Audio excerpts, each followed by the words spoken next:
18 al 20. Primera de Pedro, capítulo 2, versículos 18 al 20. ¿Es aprobado por Dios que suframos injustamente? Vamos al texto entonces. Criados, estad sujetos con todo respeto a vuestros amos, no solamente a los buenos y afables, sino también a los difíciles de soportar, porque esto merece aprobación. Si alguno, a causa de la conciencia delante de Dios, sufre molestias padeciendo injustamente, pues ¿a qué gloria es? Si pecando sois abofeteados y lo soportáis, mas si haciendo lo bueno sufrís y lo soportáis, esto ciertamente es aprobado por Dios.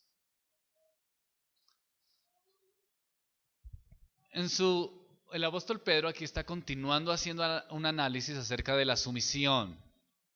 Pero Pedro pasa ahora a la esfera del gobierno y de la sociedad.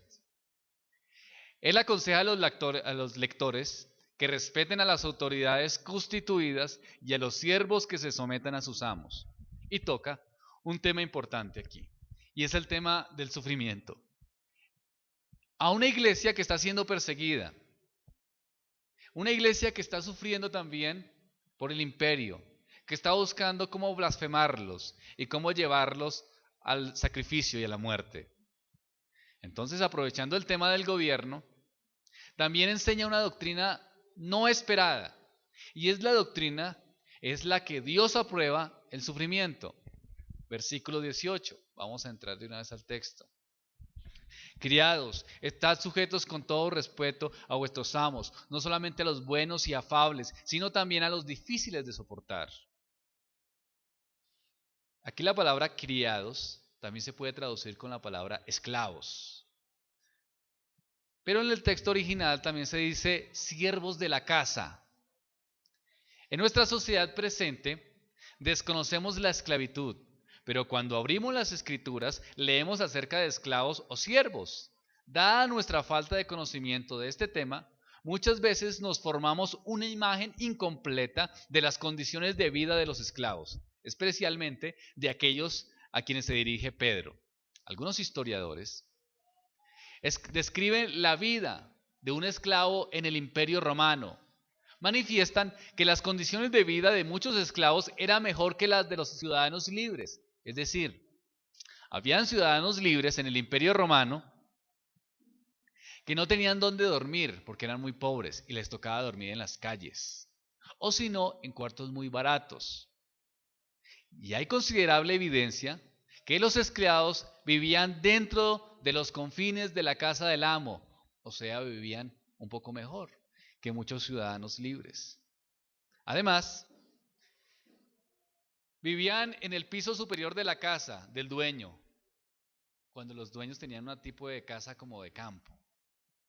En la villa laurentiana de Plinio, el alojamiento para los esclavos y los libertos se encontraban en una sección separada de la casa, pero el mismo era considerado suficientemente atractivo como para ser usado como alojamiento para huéspedes que venían a pasar la noche. Es decir, los esclavos tenían un buen lugar donde dormir.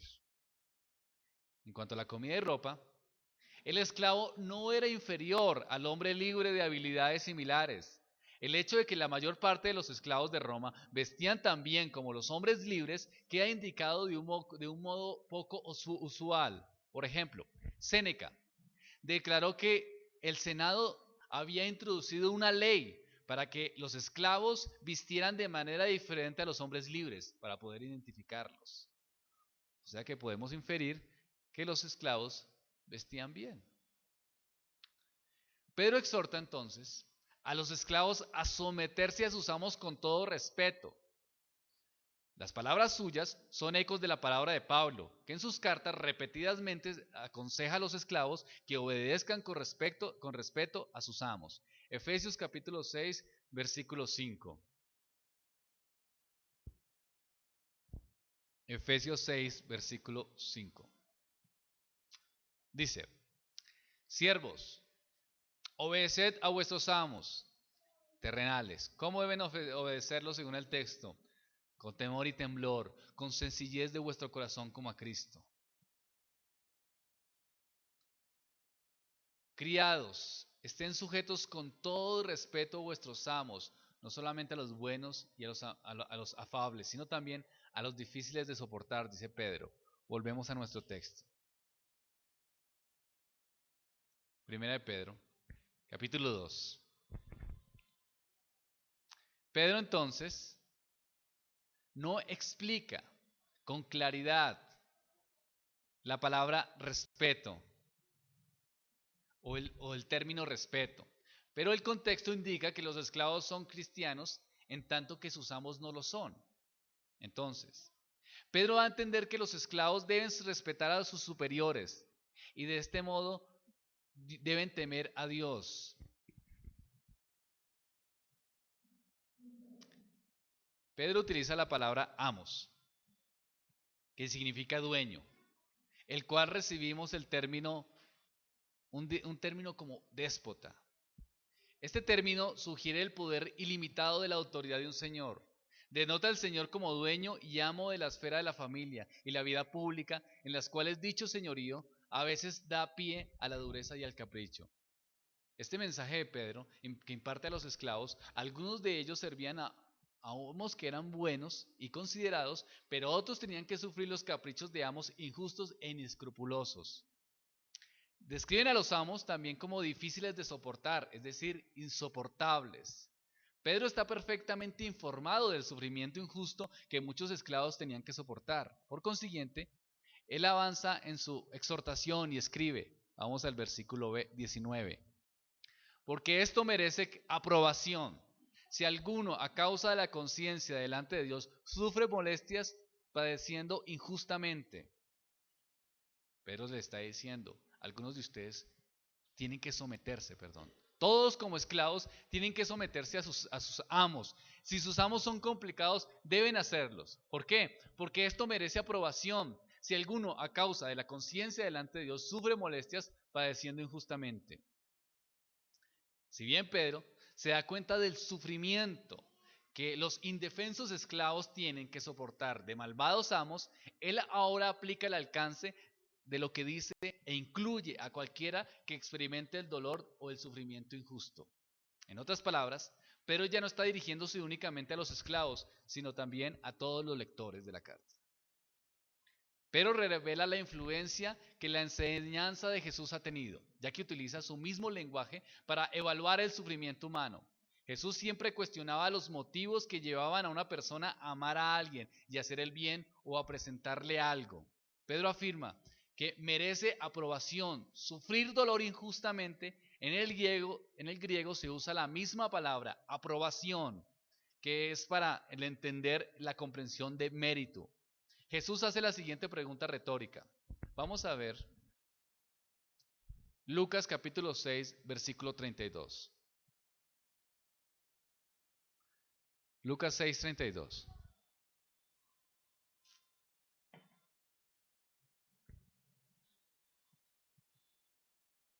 Lucas 6, 32. Muy bien. Porque si amáis a los que os aman, ¿qué mérito tenéis? Porque también los pecadores aman a los que los aman. 3 veces Jesús hace la pregunta, ¿qué mérito tenéis? Si ustedes hacen algo por alguien y este alguien les devuelve beneficio, ¿qué mérito es esto? Y será vuestro hogar de galardón, y seréis hijos del Altísimo, porque es benigno para con los ingratos y malos. Es decir, si ustedes hacen lo bueno con los que les hacen mal, entonces Dios les bendice. Hay retribución en ese sentido. Con ciertas modificaciones, Pedro utiliza el mismo principio de esta enseñanza. En el versículo 19 del segundo capítulo de su epístola dice, porque esto merece aprobación. Si alguno, a causa de la conciencia delante de Dios, sufre molestias padeciendo injustamente. Pedro no enfatiza las virtudes de hacer el bien, sino más bien la de recibir el mal. Con confianza, Pedro afirma que el sufrimiento injusto es loable, con tal que el creyente lo haga por consideración a Dios. Cuando el cristiano soporta el dolor de un sufrimiento injusto, debe saber que está cumpliendo la voluntad de Dios. Cuando el creyente lo hace por consideración a Dios, pero le da a entender así, lo explica.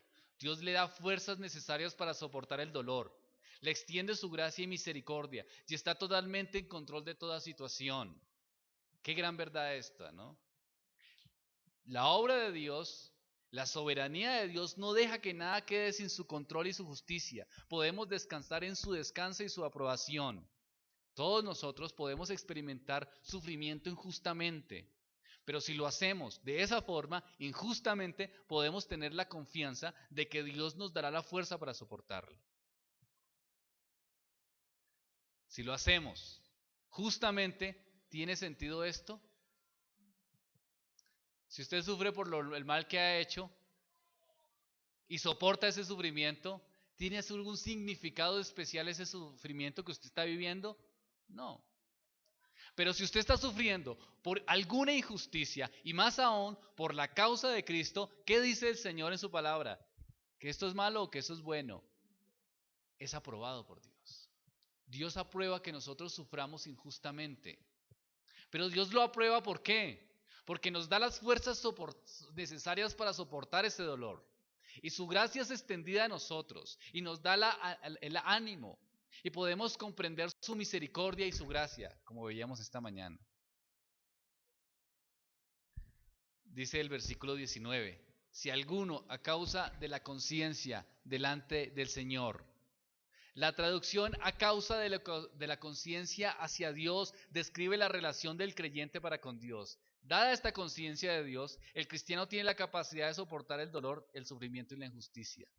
¿Qué quiere decir esto? Que cuando el cristiano sufre por una injusticia, el cristiano tiene un propósito, o mejor, una visión de la realidad de la vida más amplia. Sabe que el que le está haciendo el mal es un jefe o un amo inconverso, en el caso de los esclavos. Lo hace por su naturaleza pecaminosa y si no se arrepiente, terminará en el infierno.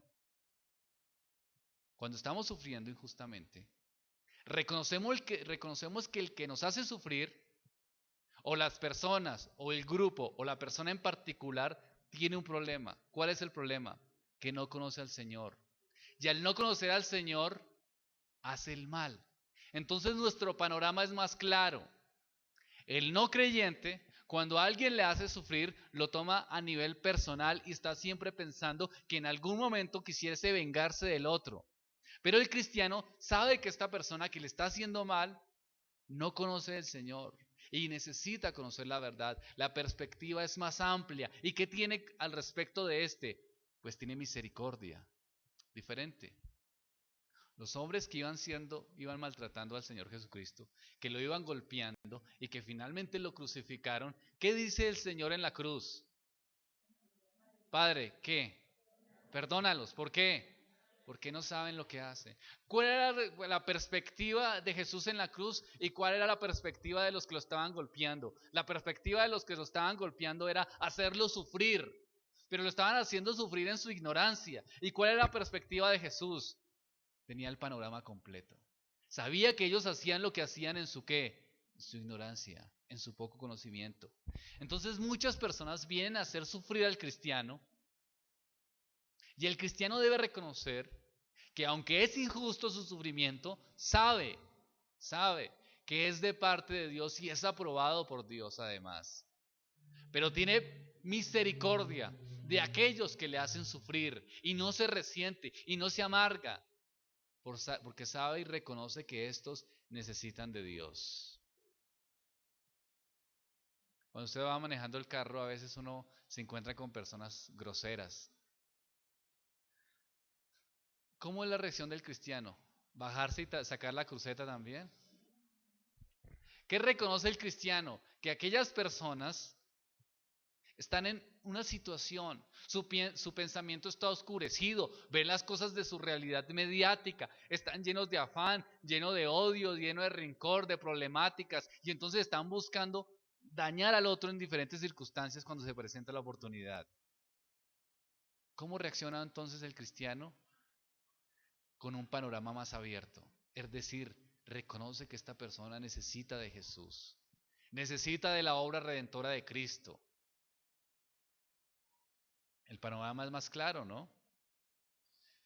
Sabe que los que tratan de afectarlo o hablan injustamente lo hacen en la ignorancia de la verdad. El hombre que sufre, pero que tiene con su conciencia en Dios, tiene una perspectiva de la vida mucho más amplia. Es que como el hombre que mira desde el 15º piso de su casa a la calle donde va el trancón. Y además, este hombre tiene una guía de un helicóptero que lo va monitoreando y le va diciendo dónde va el trancón. Y los demás miran desde el primer piso y sin ningún medio de comunicación externo. Es decir, no saben por dónde coger para su trayecto. El hombre del 5º piso tiene más claridad de cómo ve el camino. El cristiano, según las escrituras y como Dios le va revelando, tiene más claridad por dónde debe ser.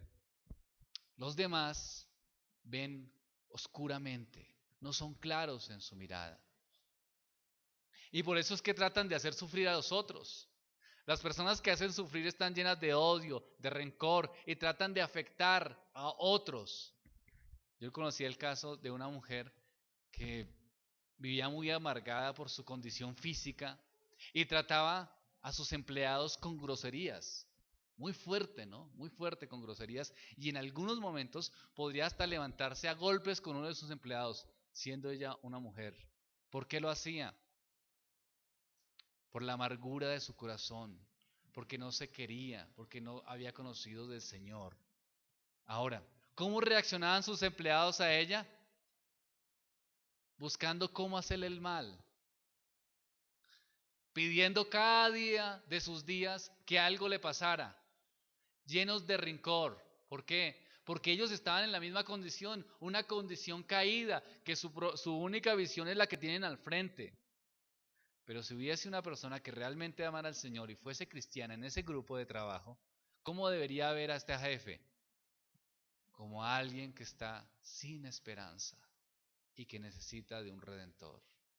Es decir, lo ve con misericordia, porque su perspectiva es mucho más amplia. Versículo 20. Pues qué gloria es si pecáis, soy abofeteados y lo soportáis. Mas si haciendo lo bueno sufrís y lo soportáis, esto ciertamente es aprobado delante de Dios. Aquí tenemos la conclusión del argumento acerca del sufrimiento que Pedro desarrolla. En primer lugar, él declara la parte negativa del asunto y luego la positiva. Pone la parte negativa en la forma de una oración condicional invertida. En la última cláusula de esta oración es colocada al principio de tal modo que recibe énfasis en pues, o se puede traducir también pero, versículo 20. ¿Qué gloria es si pecando sois abofetados y lo soportáis? En el original la palabra específica mérito, o la palabra mérito tiene su raíz en el verbo llamar. Todo lo que se diga favorablemente acerca de alguien es un mérito para esa persona, es decir, recibe alabanza y honor. La cláusula condicional en la oración describe una realidad indiscutible. Si recibís golpes por haber obrado mal y lo soportáis, ¿por qué han de ser aprobado? Pedro describe la situación de un esclavo cuyo amo lo castiga a golpes de puños porque dicho esclavo ha cometido una transgresión. Ahora bien, ¿esto merece compasión y alabanza? No, porque ha hecho el mal. Vamos a ponerlo un poquito a nuestro contexto. Si cogen un ladrón, no sé si les ha pasado a ustedes, que de pronto cogen un ladrón y lo empiezan a dar patadas, ¿qué experimenta uno? ¿Qué sensación experimentan los hombres cuando ven a un ladrón que lo están golpeando porque está robando? Usted sale y dice, oiga, qué valiente este ladrón de soportar estos golpes. Esto es admirable. ¿Usted admira al ladrón que soporta los golpes que le están dando por atracar? ¿Qué hace uno? En los peores de los casos, pues sigue adelante. En el mejor de los casos siente uno como un alivio, ¿no? Y le dan ganas de uno coger la piedra también y mirar dónde le echan el campito. ¿Por qué? Porque en algunos casos uno siente que esta persona ha fallado con la sociedad, que ha incumplido, que ha faltado. Si hay un asesino en serie y lo cogen y va a la cárcel y pasa 50 años en la cárcel y sale, ¿esto es admirable? Claro que no, ¿cierto? ¿Por qué no es admirable? Porque está pagando por lo que hizo mal. Si hizo mal, pues ¿qué sentido tiene admirarlo? Ustedes se imaginan si cada que alguien ha pasado muchos años en la cárcel y va saliendo y van los medios de comunicación y le dicen, uy, qué admirable es usted que pasó 50 años en la cárcel, ¿cómo lo soportó? ¿Es admirable que lo haga cuando es por justa causa? No, es justo que haya pagado la cárcel. Ahora bien, dice el apóstol Pedro, dice el Señor Jesucristo, si ustedes sufren por algo mal que han hecho, pues esto no tiene ningún mérito, esto no tiene ninguna trayectoria, esto no va más allá. Aquí el punto es, si usted sufre por algo que no hizo, si usted lleva un mal matrimonio y le va mal en su matrimonio por esto, ¿tiene mérito? Si no trabaja con seriedad, si no es un buen padre, si hace cosas ilícitas, si no obedece los jóvenes a sus padres y sufren, es justo. Aunque lo soporten con valor, no tienen mérito. Es justo que ustedes sufran por el mal que han hecho. Los lectores originales de la carta de Pedro parecen haber sufrido dolor injustamente. Este es el contexto. Han tratado de hacer lo que es bueno y sin embargo han recibido algo por hacerlo. En cambio, si soportan el sufrimiento por hacer el bien, eso merece aprobación delante de Dios. Pedro repite que esta cuestión varias veces en su epístola. Vamos a ver capítulo 3, versículo 14. 3:14. Sí.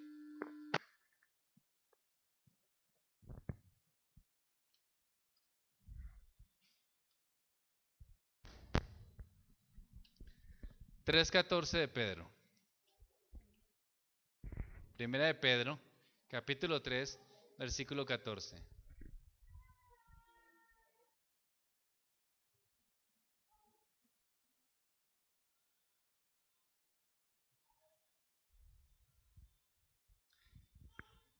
Tres catorce. Más también si alguna cosa padecéis por causa de la justicia, bienaventurados sois.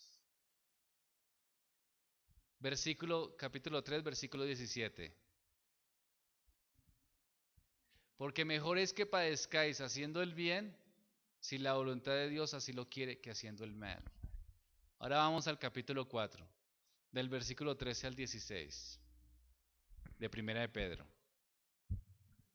Sino gozaos, capítulo 4, versículos del 13 al 16. Sino gozaos por cuanto sois participantes de los padecimientos de Cristo, para que también en la revelación de su gloria os gocéis con gran alegría.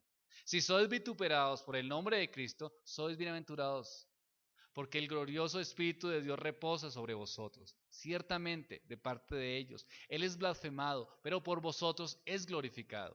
Así que, ninguno de vosotros padezca como homicida, o ladrón, o malhechor, o entremeterse en lo ajeno. Pero si alguno padece como cristiano, no se avergüence, sino glorifique a Dios por ello. Tiene sentido. Cuando sufrimos, Dios aprueba. Cuando sufrimos injustamente, porque encontraremos refugio y consuelo en Dios. Lo que está mal o lo que no tiene ningún mérito es cuando sufrimos por nuestras propias injusticias. Si usted sufre, si llora, por una injusticia que está viviendo, Dios tiene premio y hay mérito en esto.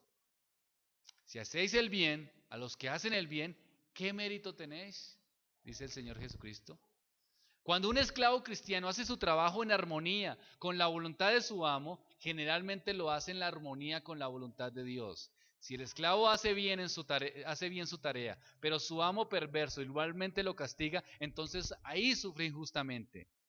Y si sufre injustamente, entonces Dios le está bendiciendo en medio de su sufrimiento, le está formando, lo está madurando y sobre todas las cosas le está extendiendo una bendición que va más allá de esta vida, es decir, la eternidad.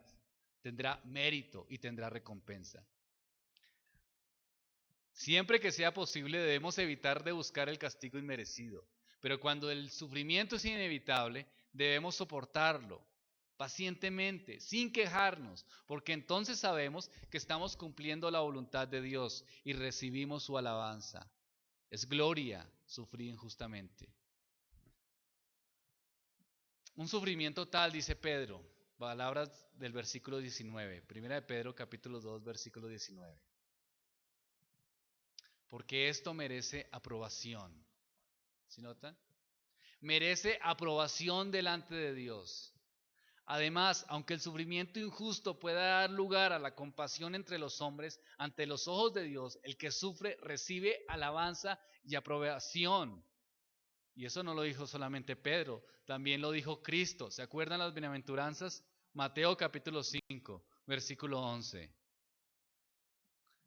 Mateo capítulo 5, versículo 11 y 12. Mateo capítulo 5, versículo 11 y 12. Bienaventurados sois cuando la gente os insulte, os persiga y falsamente diga toda clase de males en contra de vosotros a causa de mí. Regocijaos y alegraos, porque grande es vuestra recompensa en el cielo. Hay bendición, hay recompensa cuando sufrimos injustamente. No es malo. Dios bendice el sufrimiento de una persona que ha sido injustamente amenazada, pero tiene mérito. Lo que no tiene mérito es sufrir justamente. Para concluir, queridos hermanos, la Biblia enseña que en nuestro mundo de trabajo debemos aplicar y sostener los principios de la justicia y de equidad y la honestidad, lo que Dios ha determinado debemos hacer. En el mundo, la injusticia siempre está o va relacionada con tratar de evitarla. Y está bien hacerlo. Pero por muchos casos las personas se van amargando y van tratando de buscar el desquite. Porque la perspectiva es limitada. Pero lo que nos enseñan las escrituras es que nuestra perspectiva debe ser más amplia. Y si sufrimos injustamente, es aprobado por Dios y tiene gran galardón en los cielos. No es malo esto. Y a los que nos hacen sufrir debemos orar por ellos. Debemos reconocer que Dios puede transformarlos y que son almas que necesitan de una vida espiritual. No podemos actuar como actuaría cualquiera, es decir, también llenarnos de odio para tratar de que ellos también sufran el mal. No, todo lo contrario. Debemos actuar con el espíritu cristiano que Dios ha establecido. ¿Qué dice las Escrituras? Cuando recibimos el bien, ¿qué tenemos que dar? Cuando recibimos el mal, ¿qué tenemos que dar? Bien. Devolved bien por mal. Si nos hacen el mal, recibimos el bien. Si nos hacen el mal y damos el mal, dice Jesús, dice Pedro, ¿qué mérito tiene esto? ¿Tiene algún sentido? ¿Hay alguna diferencia? Si ustedes aman a quien los aman, ¿esto tiene alguna diferencia? Eso lo hace cualquiera, ¿no? Pero el que es cristiano, dice Pedro, el que es cristiano, dice Jesús, es transformado en su corazón y puede amar aún a quien lo odia. Y cuando está sufriendo injustamente, reconoce que hay un mérito de Dios en este sufrimiento y tiene esperanza y tiene tranquilidad en Dios mismo. Es el Evangelio. Es una forma de pensar diferente. Va en contraposición al mundo. Va en contraposición a cómo el mundo ve el sufrimiento y cómo el mundo ve la injusticia. Es triste que hayan cristianos que con el tiempo no reconozcan que hay personas que actúan como actúan por la naturaleza pecaminosa que tienen y lo que hacen es tratar de entrar en choque en lugar de orar por ellos. Hay mujeres, por ejemplo, que sus esposos son inconversos y le dicen a uno, yo no entiendo por qué mi esposo es así. Y yo le digo, yo sí lo entiendo, porque no conoce al Señor. Lo raro fuera que no fuera así, ¿verdad? ¿Y qué tiene entonces? ¿Entrar en choque para que Él cambie? No, tiene que orar para que Él cambie. Y tiene que someterse en esa injusticia, reconociendo que Dios tendrá premio. Claro, en lo posible tenemos que tratar de salir de los problemas que se nos puedan presentar. Pero si hay cosas, como decía Pedro a su iglesia o a los que le estaban escuchando, que no se pueden cambiar, entonces gocémonos en que esa injusticia es gloria, porque estamos padeciendo injustamente. Lo terrible fuese es que padeciéramos justamente. Imagínense, un cristiano padeciendo por justicia, es decir, alguien que está siendo castigado porque realmente hizo el mal. Ahí sí hay un problema, ¿no? Un cristiano que haga cosas malas y malas y malas y recibe justamente su pago, pues eso qué mérito tiene o qué testimonio hay para los demás. Pero un cristiano que los blasfemen o que traten de afectarle su integridad por la causa del evangelio, este tiene gloria y tiene alabanza.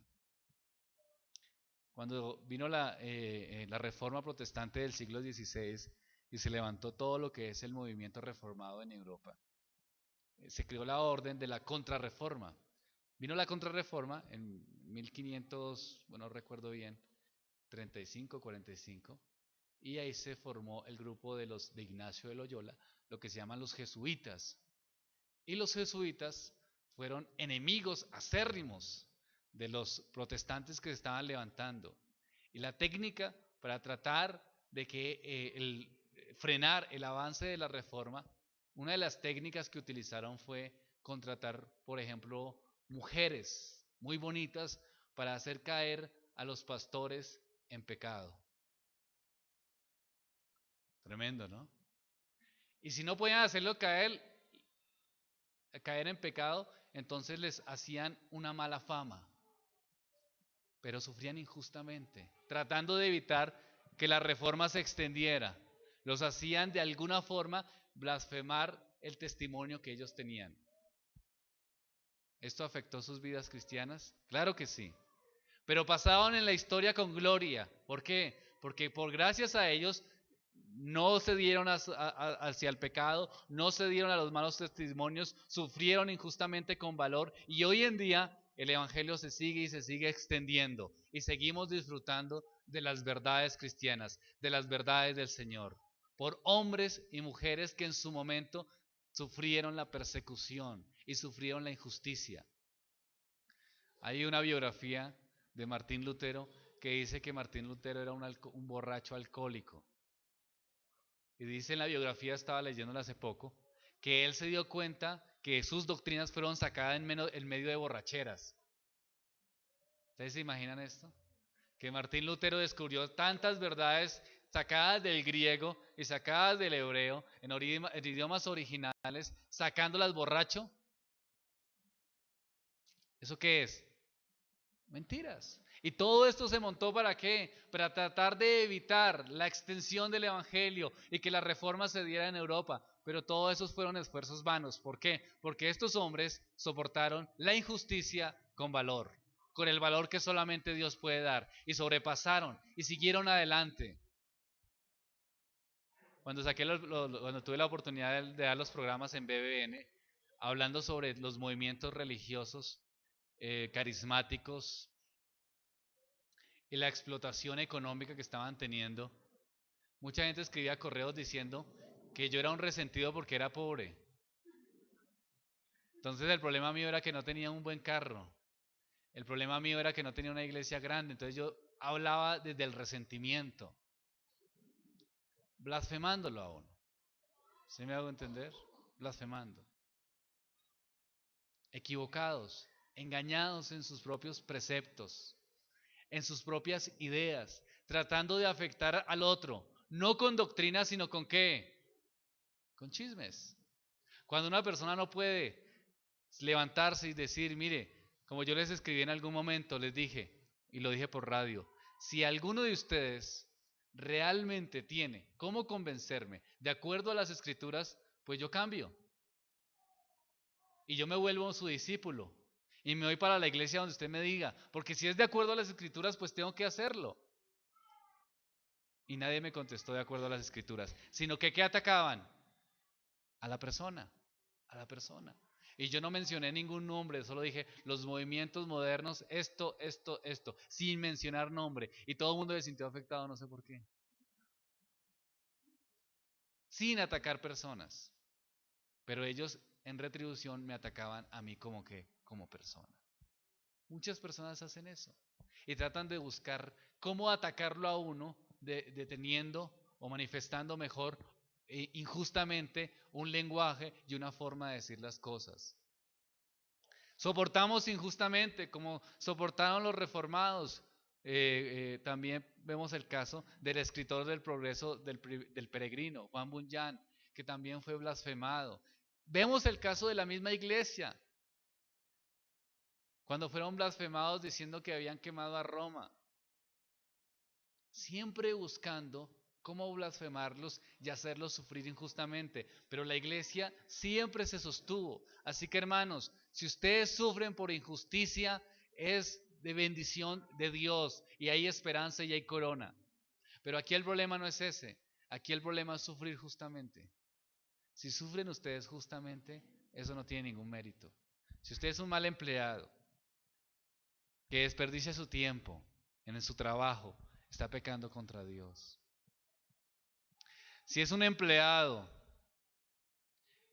que recibe todo su salario completo por un trabajo completo, pero solo trabaja en parte, está pecando contra Dios. Si es un esposo o esposa de familia que está siempre pereciendo y no cumple con su labor como esposo o como esposa, está pecando contra Dios. Y va a recibir consecuencia de esto tarde o temprano. Ustedes como obreros, como trabajadores, tienen derecho a recibir una paga completa por un trabajo que ustedes tienen que hacerlo diligente y competentemente. Debemos trabajar. Ese es el ánimo que nos da las Escrituras, con seriedad. Y debemos de ser buenos empleados. Debemos de hacerlo independiente de que nuestra cultura no lo hubieran enseñado. Si a usted le pagan por 10 minutos de trabajo, trabaje esos 10 minutos con seriedad. Si no lo hace, entonces está fallando contra Dios. Ese era el consejo del apóstol Pablo en estos versículos. Vamos a orar al Señor.